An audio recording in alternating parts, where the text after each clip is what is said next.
É um prazer ter vocês aqui, uma satisfação muito grande começar essa Seafood Show, a história dessa Seafood Show Latinoamérica, com a presença de vocês aqui. Agradeço também ao público, uma satisfação ter vocês aqui. E eu vou fazer uma primeira pergunta para o nosso anfitrião, o nosso querido Eduardo Lobo. Presidente,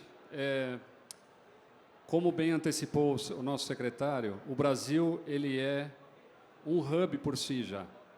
Por conta dos nossos 220 milhões de habitantes, nós temos aí um grande potencial de consumo, mas também a nossa produção cresce cada vez mais, como bem frisou o nosso secretário. Qual você acha que vai ser o papel do Brasil nesse desenvolvimento da América Latina como um hub global de pescado? Muito boa tarde.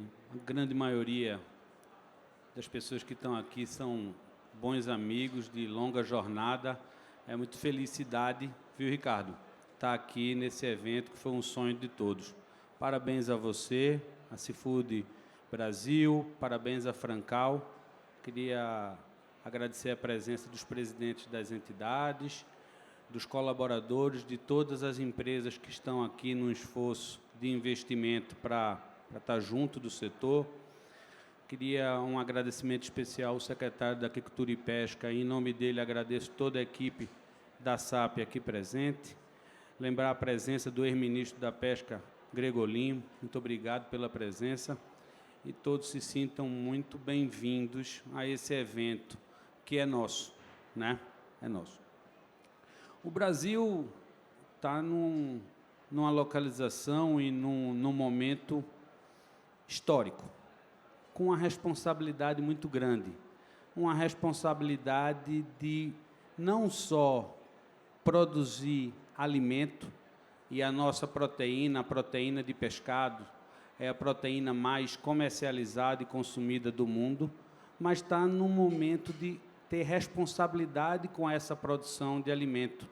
Temos que produzir um alimento seguro, temos que ter cuidado com a sustentabilidade, temos que estar em linha com o que o mundo quer. Rastreabilidade, produção segura e perene. E olhando para o nosso país, a gente vê uma grande possibilidade de aumentar bastante a nossa produção aquícola e pesqueira, mas muito mais a produção aquícola, tanto na carcinocultura como na piscicultura. E isso reflete um bem, não só para o país, não só para 1 milhão de famílias de aquicultores e os 5 milhões de pescadores que nós temos, mas isso reflete em toda a América Latina, porque quando aumentamos a nossa capacidade de geração de emprego e renda, nós aumentamos o nosso mercado consumidor.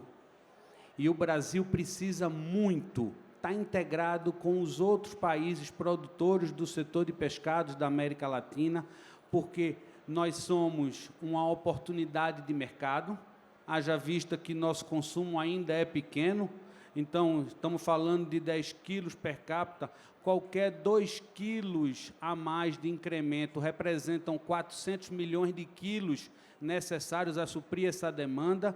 E onde é que a gente vai suprir essa demanda? Não é só no pescado produzido no país, mas sim uma integração com os nossos vizinhos de fronteira ou nossos vizinhos de continente.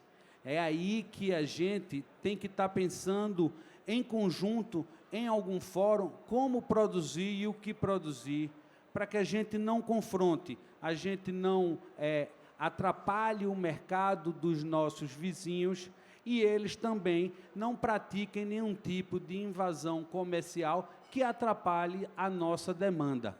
Então, Ricardo, não existe um Brasil forte, não existe um Brasil pujante no setor de aquicultura e pesca se ele tiver num pensamento isolado, e não está. Ele pensa em crescer junto com os seus vizinhos, comprando bastante dos nossos vizinhos, contanto que eles tenham uma adequação sanitária às regras praticadas não só no Mercosul, mas em todo o continente, e também utilizando uma possibilidade de troca, porque esses mercados aqui presentes, por exemplo, como a Argentina e como a Colômbia, são de interesses do Brasil. Nós temos muitos pescados que também podem ser transacionados. Então, é uma grande união pelo bem do setor.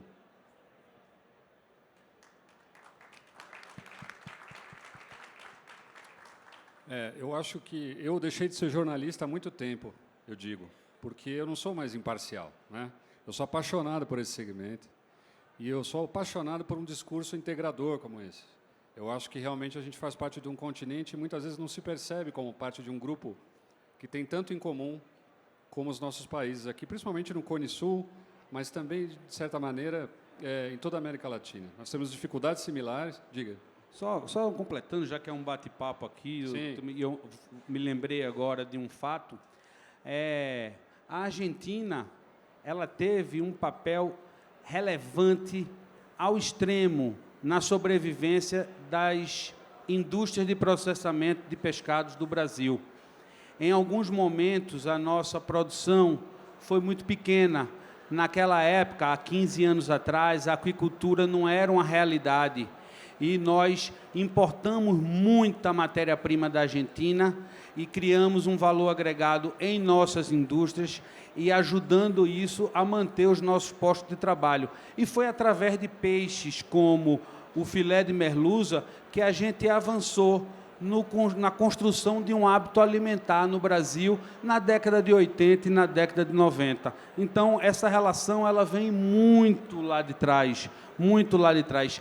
Na década de 90 e início dos anos 2000, o Brasil foi grande importador, era permitido naquela época, de camarão colombiano. Muito camarão se importou para suprir a necessidade no período do defeso do camarão rosa aqui de Santa Catarina e do camarão rosa de Belém. Então, essa integração ela já foi muito forte. Ela passou alguns anos enfraquecida por amarras desnecessárias. É quando o governo ou os governos colocam a mão e não deixam o empresário trabalhar, né? E essas amarras elas têm que ser dissolvidas e a gente tem que estar mais junto, pensando em uma América Latina mais coesa. Perfeito. Eu acho que você me deu o gancho que eu precisava para introduzir uma pergunta para a Carla. Quando a gente fala da Argentina, a gente pensa muito em merluza. Nós pensamos muito no langostino, o camarão, que aqui nós conhecemos como camarão vermelho, né? Mas então, o côngreo também. Então, nós temos aí algumas espécies que já estão bem introduzidas aqui, mas a gente não pensa muito em aquicultura quando a gente fala da Argentina. Então, a presença da Carla aqui é muito oportuna, porque ela vai poder contar um pouco do projeto que a Argentina tem para também se inserir dentro desse contexto de evolução da aquicultura em todo o continente. Então, Carla, a minha pergunta seria justamente sobre esse desenvolvimento da aquicultura. Nós temos notado que existe um projeto para realmente inserir a Argentina como uma potência aquícola no continente. Já é uma potência pesqueira muito reconhecida, como bem disse o Eduardo, y ahora tem todo para se tornar también una potencia acuícola. ¿Es eso mismo? Hola, ¿qué tal? Buenos días. Bueno, buenas tardes. Muchas gracias a todos por estar acá. La verdad que, bueno, yo vengo en representación del Consejo Federal Pesquero, que es el órgano de la República Argentina, que justamente define la política pesquera a nivel nacional en conjunto con el resto de las provincias que tienen justamente costa marítima y realizan la pesca. Pero también soy la subsecretaria de Agricultura, Ganadería y Pesca de la provincia de Buenos Aires, que es una provincia que además de tener costa marítima y pesca marítima, también tiene pesca de río y también cuenta con muchos ambientes lagunares que se han, a lo largo del tiempo, seguramente en los últimos 20 años del siglo XX se ha avanzado en realizar algunos proyectos de acuicultura, particularmente todo lo que tiene que ver con pejerrey. De hecho, en la provincia de Buenos Aires existe una estación hidrobiológica que depende justamente del Ministerio de Desarrollo Agrario, pero obviamente el desafío para nosotros no se queda ahí. Pero bueno, ahora vuelvo a hablar un poco como representante del Consejo Federal Pesquero a nivel nacional. Ciertamente la República Argentina tiene un gran potencial, la pesquería tiene un gran potencial, De hecho, el año pasado se exportaron más de 2.000 millones de dólares y más de 800.000 toneladas. Pero también sabemos, y por eso lo digo que también ahora vuelvo a mi rol de representante de la provincia de Buenos Aires y con cuestiones climáticas que han afectado justamente la pesquería de río en particular, que la acuicultura es una actividad sumamente potencial para toda la Argentina. De hecho, bueno, hemos estado a través del Consejo Federal Pesquero teniendo reuniones con empresas para conocer cuáles son las potencialidades de cada una de las provincias, pero también es una actividad que se extiende a provincias del norte, ¿no? Siempre donde haya posibilidades de acceso al agua y poder realizar esta actividad, complementa muchísimo todo lo que son las producciones regionales. Para eso Argentina necesitaba contar obviamente con un marco normativo que le permitiera avanzar en ese sentido. De hecho, hay una ley que se había realizado en el año 2015, que no se había puesto en práctica, se reglamentó en el 2016, pero algunos artículos que no eran los fundamentales, digamos, para la actividad, sino que eran artículos simples con cuestiones impositivas.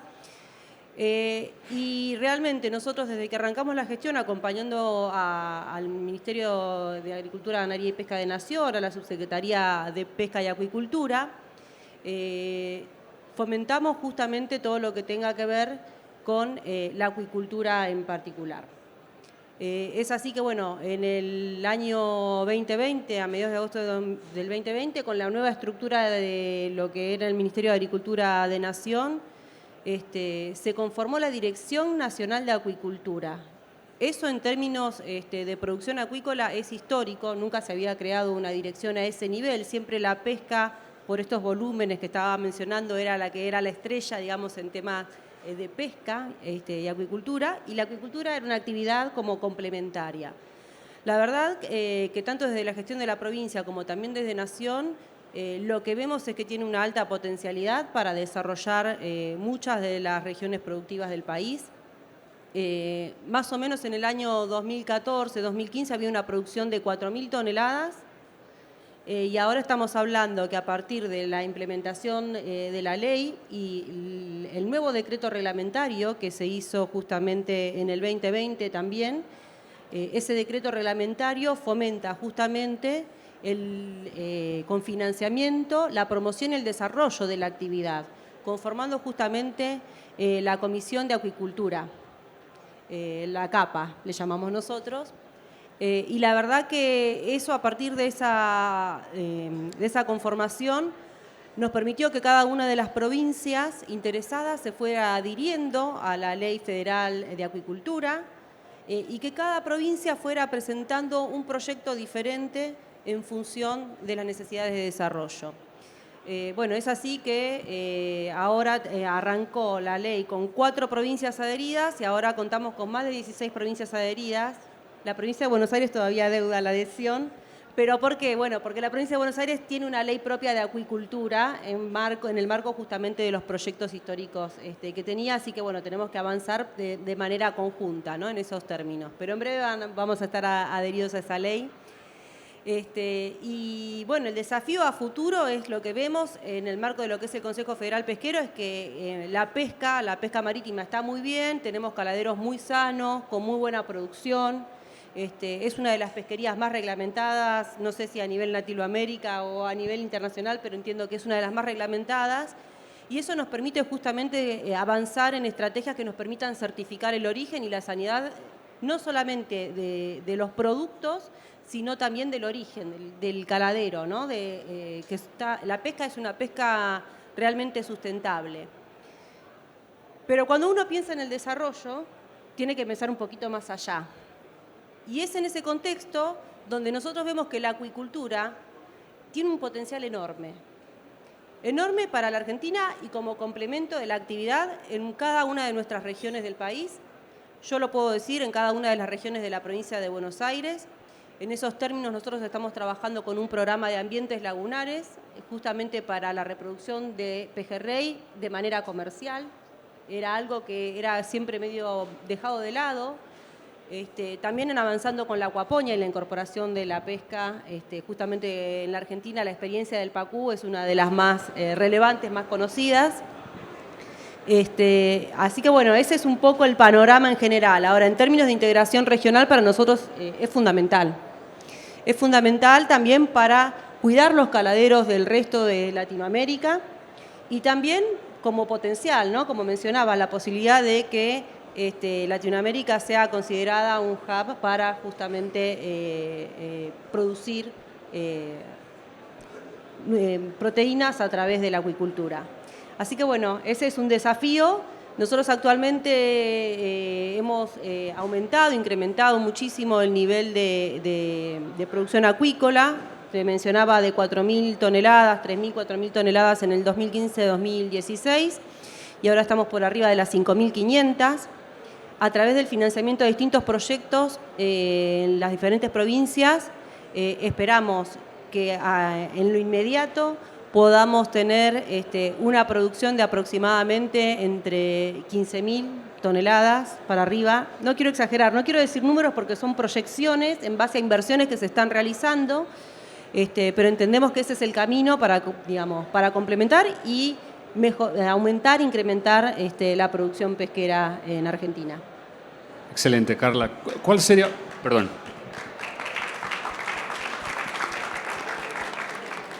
cuál sería la especie que sería buque insignia, por ejemplo, de la acuicultura argentina?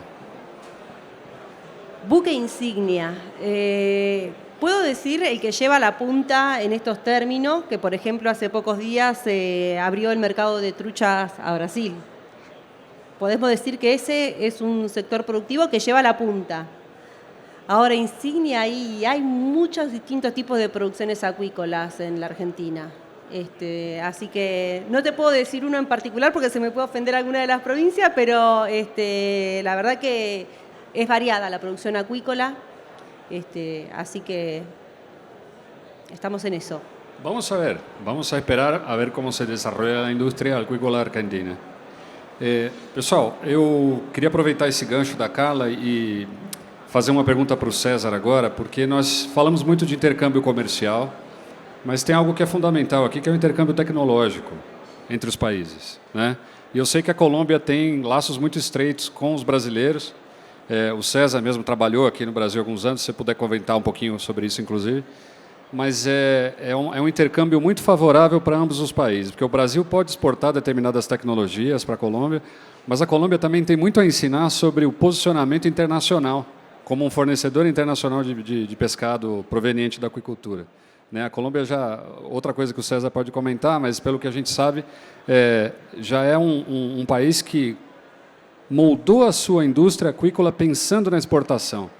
Nós aqui temos um mercado interno pujante, muito faminto por pescado, como o Eduardo falou.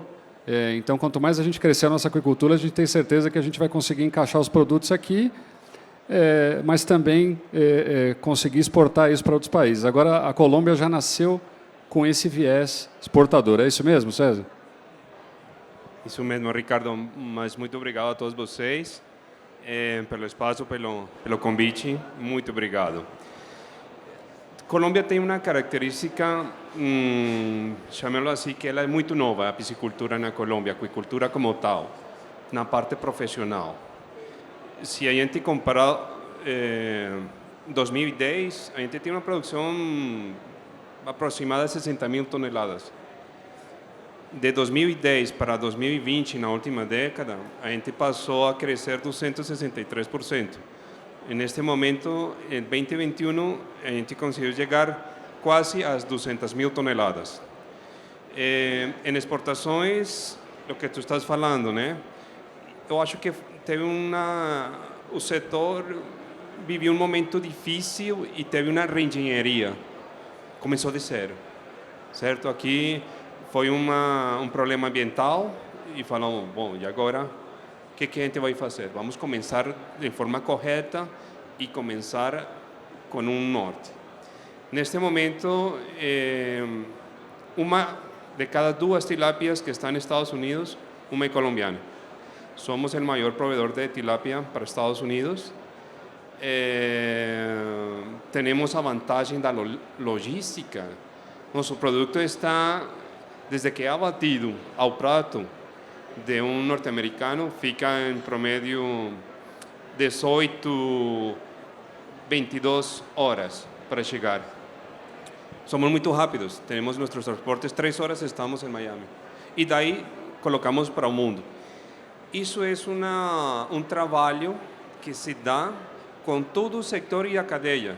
Por isso a importância que tu falavas. Isto é muito bom para todos nós, para o crescimento como cadeia, certo? Temos espaço, vocês têm um consumo muito alto. Bom, vamos analisar em volúmenes, obviamente, volume muito alto, né? Mas se a gente analisa o que realmente nosso, vamos dizer, cidadão de pé está consumindo, está começando a consumir mais peixe. Por quê? Porque há uma tendência de saudável. Então, espaço há para todos. O que a gente tem que fazer é o intercâmbio, no nosso caso, tecnológico, certo? Mais que o comercial, falta espaço, falta peixe. Nós não conseguimos exportar mais. Este ano esperamos fechar as exportações com 23 a 24% de crescimento em comparação do ano passado. Nos últimos anos a gente cresceu mais de 500%. Então, estamos crescendo muito bem, um mercado consolidado com qualidade. E uma coisa que também está sendo muito importante nisso é que estamos conseguindo passar que somos sustentáveis, certo? Dando essa imagem de ser sustentável, certo? Isso é o que está pedindo o mercado. O que é o que está pedindo o mercado? A gente tem que pensar primeiro no que o consumidor pede para trabalhar de lá para cá. Então, qualquer pessoa hoje em dia, nossa geração não era tanto disso, mas as novas gerações, eles já estão lendo isto de onde vem, quais tem alguma de sustentabilidade, alguma certificação. Então, isso se está procurando, certo? Então, entender a esse consumidor final é nossa responsabilidade. E aí é onde estamos apostando, no estudo de mercado, que é o que está querendo. Se está querendo muito mais produto fresco, tudo bem, porque as pessoas querem isso. E aí estamos trabalhando. Não, vai. Não, só para pegar um gancho aqui e a gente ver como é importante essa questão da integração, porque o desafio não é vender aqui, é uma responsabilidade mundial. Hoje, a FAO diz que em 2030 o consumo per capita vai sair de 20,5 quilos por habitante para mais 1 quilo. Isso representa a necessidade de 28 milhões de toneladas de produto sustentável, com rastreabilidade, e é nossa responsabilidade aqui na América Latina estar organizado para produzir. E a gente escuta aqui que Colômbia disse, a gente já não tem tanto como crescer na produção, já estamos encaixados, já estamos com um viés de produção orientada. A gente vê uma possibilidade da Argentina aumentar, porque a piscicultura, a aquicultura em geral ainda não é o carro-chefe da mola propulsora da Argentina, e sim a captura, mas eles vêm e a gente está aí, né? Possivelmente nos próximos 4 anos deveremos ser ou o maior ou um dos maiores produtores mundiais dessa aquicultura sustentável, com rastreabilidade. Isso é uma responsabilidade muito grande, né? Mas a gente pega o desafio e fica muito animado. Mas eu acho que o planejamento estratégico, ele não pode acontecer de um país, ele tem que acontecer em bloco. É isso mesmo. Não somente comércio não é tudo. Vamos fechar aí, certo? Temos as barreiras sanitárias que temos que cuidar. Nós, como Cono Sur, temos que estar muito bem alinhados nisso, certo? Afortunadamente, a gente não tem problemas de uma doença assim que acabe com tudo, né? Como aconteceu com o camarão, certo? Uma mancha branca, destas coisas assim, que, nossa, pode prejudicar muito nossa indústria e pode quebrar neste momento de crescimento que está tendo. É fundamental que a gente tenha essa relação para começar a alinhar as políticas públicas, como também nossas, para poder produzir da forma correta. Eu tenho uma pergunta a fazer a respeito disso, mas eu queria ver se o público tem alguma questão também que queria levantar nesse momento. Se alguém quiser, só levantar a mão e alguém leva o microfone, tá? Temos alguma pergunta ou não? A minha pergunta vai do ponto de vista institucional. Uma coisa é o intercâmbio comercial, outra coisa é o intercâmbio tecnológico, mas o intercâmbio institucional, do ponto de vista de governo, para que a gente tenha equivalência sanitária entre os países e a gente consiga ter acordos bilaterais, como, por exemplo, o Peru desenvolveu com o Alasca, né? Aliás, convido todos a visitarem o estande do Peru e do Chile também, que são nossos parceiros aqui. Mas o Peru desenvolveu um acordo com o Alasca para reprocessar a matéria-prima capturada no Alasca. É um acordo de importação temporária. Isso é reprocessado no Peru, que tem uma indústria, de certa forma, ociosa, tem um parque industrial enorme no litoral e, de certa forma, até ocioso. Tem a ver com o que você falou sobre matéria-prima, como a matéria-prima importada, muitas vezes, mantém a indústria funcionando, e é fundamental para que isso aconteça. Então, mas eu fico me perguntando se a gente está preparado para fazer essa integração institucional também. O MAPA conversa muito bem com o Senasa, conversa com o Ministério da Agricultura da Argentina, conversa com as autoridades colombianas. A gente tem esse diálogo hoje em dia. Não é uma pergunta dirigida a nenhum de vocês, mas fiquem à vontade para comentar como quiserem. Bom, aí aquela história não sei, eu acho que falta muito mais integração, falta muito. E às vezes pela mesma gestão interna de que se limita. E desafortunadamente, por exemplo, dou o caso assim muito pontual com o Brasil, é o idioma. Ah, não, tem o português, não, então, já fica assim medo e atrapalha muito. Então, eu acho que falta muito mais nessa parte da Colômbia. Estou falando da Colômbia, não sei das outras partes, mas da Colômbia eu sei que está faltando muita integração. Ricardo, um país que é o maior exportador de proteína animal do mundo, na carne, no suíno e no frango. O maior exportador de grãos.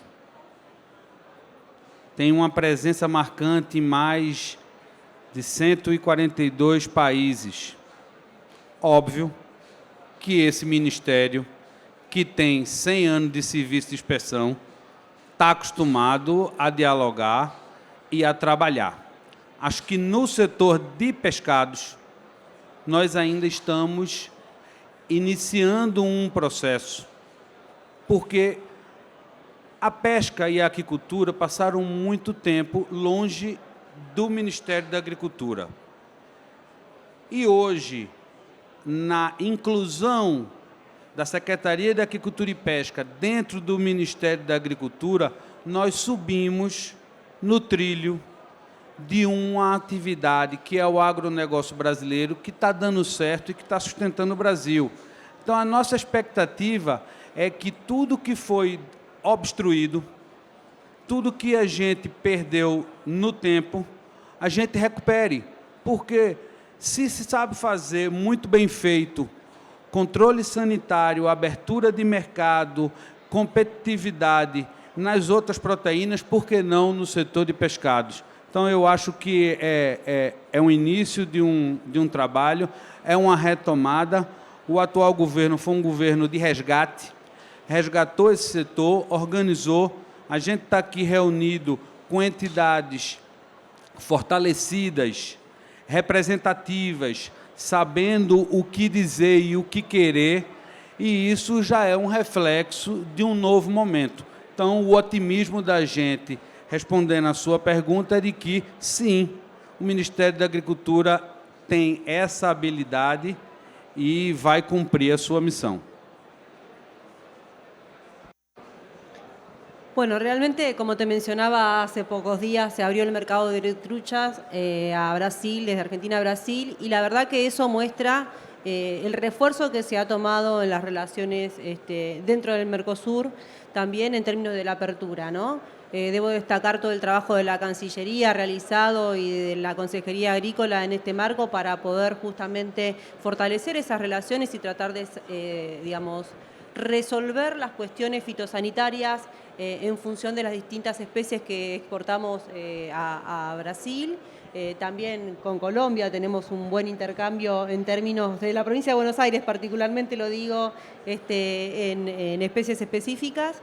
Pero realmente tengo que destacar que se ha reforzado mucho la interrelación con el país vecino, con Brasil, y eso nos ha permitido, estamos justamente en trabajos conjuntos actualmente para poder avanzar y resolver todas aquellas cuestiones fitosanitarias. Desde ya que la Argentina lo mira con preocupación en términos de cuando hay sobreexigencias con respecto a cuestiones que quizás otros mercados también sofisticados y de gran volumen no nos plantean, pero bueno, son desafíos que siempre la pesca tuvo y entendemos que tiene y va a tener. Por eso es importantísimo el diálogo, la resolución de los conflictos, las adaptaciones, porque muchas veces son cuestiones de adaptaciones de procesos que tienen que realizar nuestros propios empresarios para poder asegurar justamente la sanidad y la calidad agroalimentaria de todo lo que se exporta desde Argentina. Sabemos que, bueno, justamente en cuestiones sanitarias, a través de nuestro organismo de control, que es el SENASA, se trabaja fuertemente en ese sentido, en avanzar, en asegurar la calidad de la pesca argentina. Así que entendemos que sí, el camino es ese, es el diálogo. Lo vemos que se está dando esa situación actualmente con respecto al diálogo y esperamos continuar en el mismo camino. Excelente. Pessoal, mais alguma pergunta? A gente está chegando ao final desse primeiro painel, mas dá tempo da gente fazer uma ou duas perguntas rápidas aí. Se alguém tiver alguma dúvida, alguma coisa, por favor, esse é o momento. Se não, eu vou fazer mais uma consulta aqui. Não tem ninguém? Ministro, quer fazer? Faz favor. Vai com esse aqui mesmo. Bem, boa tarde a todos. Parabéns, Ricardo, pela feira e pelo painel. É mais uma opinião do que uma pergunta, na verdade. Eu acho que essa América Latina tem uma dimensão muito ampla e acho que essa integração do Brasil com esses países produtores, ela tem que buscar ser realizada do ponto de vista da cadeia como um todo. Eu acho que tem um potencial gigante nesse sentido. Desde a comercialização de matérias-primas, seja de pescado, seja de rações, de suplementos, milho, soja, etc., seja de tecnologias de produção, e nós temos, por exemplo, empresas brasileiras de máquinas e equipamentos que exportam para o México, para a Colômbia, para o Equador, né, e outros países da mesma forma como nós importamos, e a comercialização do pescado, né, que nós temos um mercado, eu acho que esse é o grande diferencial do Brasil, em relação aos outros países, é um mercado gigante, de mais de 200 milhões de habitantes. E somos grandes importadores. Se nós pegarmos o exemplo do salmão, o salmão popularizou o consumo de pescado no Brasil. E hoje nós importamos 650 milhões de dólares, mais de 3 bilhões de reais só de salmão. E aí vem a merluza, tem toda essa questão do camarão do Equador, na importação de pescados do Peru, da Colômbia, etc., do México. Então, acho que tem um potencial gigante de integração ao longo de toda a cadeia produtiva. E eu acho que isso é o grande diferencial. E nós precisamos realmente fazer esse hub, né, da América Latina ao longo de toda a cadeia, e essa integração acho que é perfeitamente possível. Muito bom. Excelente. Obrigado, ministro. Aos nossos convidados internacionais, esse é o ex-ministro da Pesca, Altamir Gregolin. Pessoal, muito obrigado. Foi um prazer iniciar com vocês aqui. Uma satisfação muito grande. Vocês estarão aqui na feira todos os dias, então, caso alguém tenha mais alguma dúvida, por favor, cheguem ao estande da Bipesca, ao estande da Argentina, ao estande da FEDEACO, que eles estarão à disposição para esclarecer as dúvidas de vocês. Tá bom? A gente já vai começar o próximo painel, mas antes eu queria pedir uma salva de palmas aqui para os nossos participantes.